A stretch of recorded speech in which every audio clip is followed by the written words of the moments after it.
I just released a new coloring book, so of course I am more than excited to now color in it. That's why today I thought it was the perfect opportunity for me to share new coloring techniques on my new book.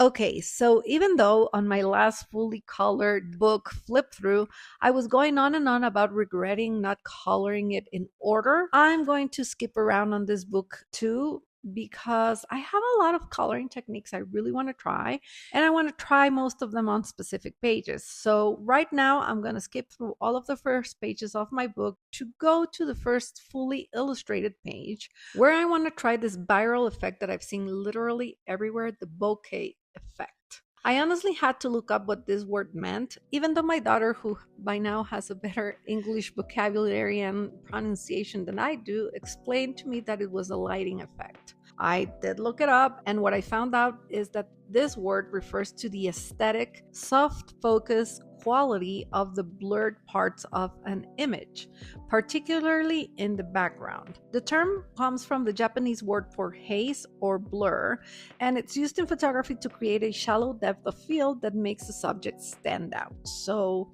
again, like I said, I've seen this technique everywhere, done in many different color combos and shades. So, I chose to do mine with a darker color palette. I'm using purples and blues, and from the tutorials I saw, the way you do this is you fill out your background with swatches of the different colors. The nice part being that they don't have to be perfect or perfectly blended, you just color at random. And I'm narrating this process after the fact, so now I'm thinking I want to try this again by not filling the background with random shapes, but by overlapping large different colored circles to see if the result is any different. But honestly, this worked perfectly. So I finished filling the entire background, and then on one of the tutorials I saw, the girl grabbed a brush with rubbing alcohol and applied it on top of everything, supposedly to help it blend. But honestly, now that I've done this, I don't think you need this step at all. It doesn't really make that much of a difference. I just wanted to try it out for us here, and now we both know we really don't have to do it. The trick for this effect is definitely the colorless blender. Skip the rubbing alcohol, and after you're done coloring your background, go straight to using your colorless blender to draw random different size circles on top of everything. At first, it looks like nothing is happening, but as the alcohol dries, you'll definitely see the lighter circles appear. The one thing I did need to do was to wipe the point of the colorless marker on a separate piece of paper every now and then, because since the colorless blender picks up color when you use it, as you draw circles, it starts to apply the color that it has now on the tip instead of removing more pigment. I hope that explanation made sense. I also saw some tutorials where they drop drops of rubbing alcohol to make the effect better, so I had to try that too to see if it worked. I tried it on this one spot, and you're gonna see that it doesn't really make that much of a difference. So yeah, no way you need rubbing alcohol for this effect. Just stick to the colorless blender. It works so much better. After I was done creating all of the lighter circles with the blender, I realized I wanted my background to be a little bit darker. So using this dark bluish gray, I started to draw some random dots, and I used the blender again to smooth out the edges to make them softer. Since I was experimenting, I tried this on a very small patch at first, and then I tried the next step too, which is adding the white circles on top. I wasn't sure if I wanted to use white color pencil or white acrylic marker for this, so I tried them both, and I definitely like the effect of the white acrylic marker smudged with a Q-tip better than the color pencil. So I carried working with that one. After adding all of the transparent white circles, I added some solid white dots too, and I really liked how it all came together on this patch, so I moved on to recreating the effect on the rest of the background. This is really a technique that if you haven't tried before, you really have to lean into the process, trusting that it will work. I think it's really hard to make a mistake, and almost anything you try will work and look nice, so just go for it. I know I was very apprehensive at the beginning and worried at first, but I think it ended up looking nice, so I just finished adding my white dots, and it was time to move on to the flowers. I was having a hard time deciding which color to use for them, so I ended up using Sarah Renee Clark's color cubes for reference, and I found these two color palettes that had the dark purples and blues I was using, or at least they were similar, and they both combined them with orange, red, and maroon. I mean, it looks great, so I thought it was gonna look nice on my page too, so that's the colors I chose for the flowers. At first I wanted to add a bright orange center to the petals and then blend them out to red, but my first try was a flop and I ended up making that first flower almost completely red. I did, however, love how the two markers blended.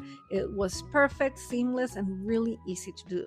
And when a blend is this good, I usually record which markers I use so that I can come and do the same blend later. This time I'm recording the blend on my first physical copy of my coloring companion because I want to keep everything together. I do have a digital version of this on my website that I use, but now I really wanted to have a bound book. I haven't talked that much about my coloring companion because I first created it for me to have swatching and testing papers, but now that I have a book, let me show you what it includes. It has a coloring book inventory so you can keep track of your favorite books. It has a monthly coloring tracker, a section to record the pages you want to complete and when you complete them, a section to record favorite color combinations or palettes, and also swatch pages for materials that don't come with swatch cards or to keep all of your swatches together. And also, you have an area to practice patterns or to save patterns that you like and then you'll want to use in the future. Again, you can get this as a digital download for only $2 on my website and print whatever you need as many times you need it. But you can also get this book version at Amazon now. So I'll link them both in the description. Back to the page. For the following larger flower, I was a little bit more careful on how I used the colors and how I blended them, and I think the result was a little bit better. So I carried on to the third flower. Now that the two biggest flowers were done, I felt the first small one looked worse, so I evened out the color on it and made it entirely red. Then for the stems, I went with the bluish green and turquoise because I wanted to keep the colors close to the blues in the background. To color the characters, for the little bulb, I used a very light yellow and a bit of green that I softly blended into the turquoise. And then for my furriest friend, I first drew some squiggly lines on his body with a white colored pencil. You can't really see them yet, but I am drawing them. Then I went on top of that with a light lavender. Again, trying to keep the colors I chose in the same color scheme, and of course as I color it you can now see the white lines I doodled. Then a darker purple for our second friend, and in case you don't have a copy of the book yet, I'm calling these cute little fellows Weebos. I came up with them in an older video and got so obsessed with the characters I created that I drew an entire coloring book about them. The second purple seemed off, so I went on top of it with pink, and that fixed the color and also created this fuzzy texture that I really liked. Then I started to add some shadows and details, and I could have really left it at that, but I decided my bokeh effect would look better on a black background. Ugh. I was hesitant about this because when I've done pages entirely black, they've stained pages behind and in front of them, making them yellowish. But I still decided to go for it, and I decided I will also take this opportunity to see if this still happens when I leave the page open to dry with scratch paper behind it for an entire day. As I'm doing this voiceover, it's been over 3 days and still no yellowing. We will see as the coloring ages though. As I colored this background, I realized my black marker was drying out and I wasn't going to be able to get an even result. Not even by coloring the entire thing with the tiniest circles. I put a little bit of alcohol in it, making a mess, and you can see the immediate difference in the ink flow. But still, this reactivated the marker for just a little while. It stopped working again, and I had to get a second marker from a different set. Again, I could tell this was running dry too, so I thought, okay, maybe I need these markers to rest a bit. So in between filling areas of the background, I started to add highlights to the page with a white acrylic marker. Then back to the background to try to get another area done. And as I did this, I noticed I wasn't loving how my bokeh effect was confined to this circle. So using a couple of purple acrylic markers, I painted some circles on the edge to connect it with the background. And of course, I made these circles a little bit see-through by smudging them with the Q-tip. And I also then added more white circles on top and white dots. I finally completed the black background, and this is the final page. Love it. I was so happy I managed to get all of the black on, but the back of the page gives evidence to how much I struggled coloring it. The front looks great, and I was really happy I joined the trend and finally tried the bokeh effect. I had seen it everywhere, and I was feeling I was missing out. I do recommend you try it too. It's easy and it looks very pretty. Now, for the second coloring idea I wanted to try today, this one is the complete opposite since I looked for it and I haven't seen it anywhere else. I found this one on JoJo's Instagram account, which is called The Coloring Fairy. And her idea was to color with a quilt effect. She has a post giving a little tutorial, and I just had to try it. First, I gathered some images of quilts from the internet for more inspiration. And getting those, I decided I wanted my quilt to have a color palette of mainly greens and pinks. So, after a lot of searching and planning and swatching, these were the colors I wanted to use. With my colors chosen, the first step was to color every area of the illustration with solid colors. I filled everything, and inspired by a quilt design I saw, I decided to color the apples in sections so they would look as if I composed them of different fabrics. Same thing for my character, I gave him a little belly patch and inner ears of a different color so it would look like these were made from different fabric as well. Once everything was colored and completely dried, I started to add pattern. I started with the largest element on the background by drawing vertical lines that I'm going to use to create a gingham pattern. As those first lines dried, I started to create patterns on the apple. This was a really entertaining process because it's really nice to play with all the different pattern ideas. And I have to tell you, this quilt effect is much easier to create than the embroider patch one that I just did on a previous video. This is a softer process. It's softer on your hands, faster, and much more enjoyable. Then I went back to my largest area because the first lines I drew were dried and it was time to draw the horizontal ones to complete the gingham pattern. I had to wait all this time to make sure the first lines were completely dried so that they wouldn't smudge when drawing on top, and then I could get the overlaid effect, making the areas where both lines cross darker to really get the gingham effect. Then I kept adding more pattern. I tried little roses, but they didn't look great, so I added leaves and then drew on top of them to improve them. And then more patterns, stripes, hearts, more stripes for the belly, and a simple polka dot design for the character's body. But then, as I was working, I realized this wasn't going to look as a quilt unless I colored the background too so it would look like fabric. So I divided the rest of the page into 4 parts and then I colored that part too. I was done adding patterns and everything was colored, so now it was time to follow the last part of JoJo's tutorial. You have to go over all of the outlines, covering them with color, and after that you have to draw little parallel lines on top with a much darker or lighter shade of the same color to create the stitching effect. Again, this is fast and the little dashes are easier on your hands. I loved it. I tried to reach out to JoJo to thank her for this cool idea and tutorial and to show my gratitude by sending her a copy of any of my books, but I don't think she's checking her DMs on Instagram. So, JoJo, if you're watching this, thank you. Please send me a message so I can send you a little gift as a thank you for sharing your creativity with us. And if someone knows JoJo, please tell her too. When I covered the outline of my character, I also decided to draw some lines on top of its eyes to make it look like stitching. I was busy covering lines when I realized I stained the background at some point in my process.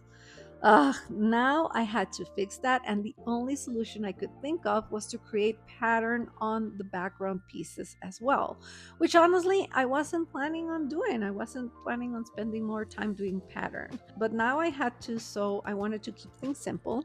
So for the stained area, I did diagonal lines with little pink blooms on top, hiding the pink stain. Then for the bottom, I drew some vertical lines because creating a stripe pattern is easy and fast. Then white polka dots for the one side and little crosses for the other. All simple and fast. That was out of the way, so now I wanted to take care of the leaves and stems. I decided to make these all embroidered and not quilted because, again, on the reference I found, I saw that a lot of the quilts have tiny elements done like this. For this, I drew some lines on top with the same alcohol marker I had used for coloring, making them look darker, and then I outlined them with a acrylic marker and I added even more lines so it would look like more threads. I let that dry as I went over other areas creating the little dashes, and I also added some little dashes with white so that they would work as highlights for some of the lines. Then I used the same white so that I could create more lines on top of the embroidery parts to look like there were more threads and make that threaded effect better. I hope I explained this right. I'm so glad I have visuals to go with my explanation. Then it was back to adding the last of the little dashes, which again was fun and fast. And here is my cute quilted page. I think it's super, super cute. It's precious, actually. I love the result, but as always, I want to remind you coloring doesn't need to take long, and it's not about creating cool effects, but about enjoying it in any which way you prefer to color. Honestly, most of the time, I like coloring simply to relax and clear my mind. And I wanted to share that with you. So here we go. Over the weekend, I found an alcohol marker set locally and I wanted to test it. It didn't come with a swatch card, so I swatched it on my book to get familiar with the colors. And then I wanted to color a page to see how they performed. I basically just chose a few colors and filled in every single area of the illustration. Just coloring in the spaces with solid color, enjoying the process. Then I thought I would add a little bit of pink, blending it to the centers of the flowers so that the pink and the beige flowers would go better together. But this was just a simple little effect. It didn't take long at all. I used the white color pencil to create the fuzzy effect that I did before, and then I went on top of that with a marker. And I think the only really fancy thing I did with this page was coloring the eggs entirely with the colorless blender first, and then drawing some colorful circles on top, having them overlap, and then using the blender again on the edges so it would look all fuzzy. Then when everything dried, I started adding shadows by going over things. This is a really simple way to make the page look more interesting, and I have a tutorial for this if you want a better explanation on where to place your shadows. After that, I outlined everything with purple to make it pop out from the page, and then I also added shadows to the character. And then finally, I added highlights with the white acrylic marker. And done, that was it. That's the last page, and here on the side are the 9 markers I used, because I also wanted to show you do not need huge marker sets to enjoy coloring. You can work with whatever you have, and also this page took less than 30 minutes to color, and that's including the time I left it alone to dry so I could come back to it and add the shadows on top.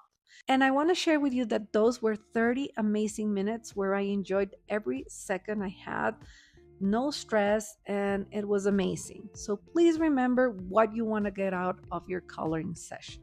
You know, I love the result of this page so much. I'm really struggling to choose a favorite from this week. It could honestly be this last one, the most simple one. So please don't forget to let me know which of these 3 was your favorite, because my own indecision has made me more curious about your choice. With that, I hope that I get to see you on my next video and that you're having the most wonderful day.